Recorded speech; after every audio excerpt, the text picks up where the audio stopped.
најшao сам на овај исповест, како год, шта год.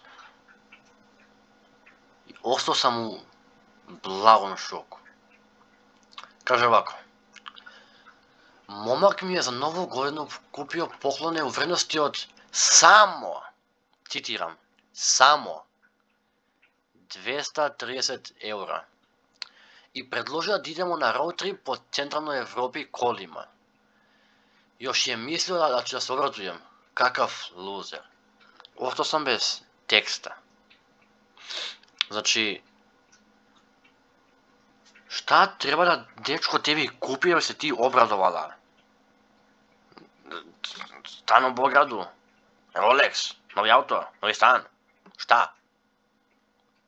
Нормално, морала сам. Осуđujem. 230 евра nije baš mala plata. Plata? Nisu baš male pare da nekome daš na poklon. Al što je ona toliko nezahvalna, to je njezin problem. A sam na mjestu ovog lika, iskreno trebao bi da prekineš svaki kontakt sa tom curom u navodnicama, u zarezima. Zašto nije ti cura, budimo realni. Ako ona želi pare, she's for the streets, man.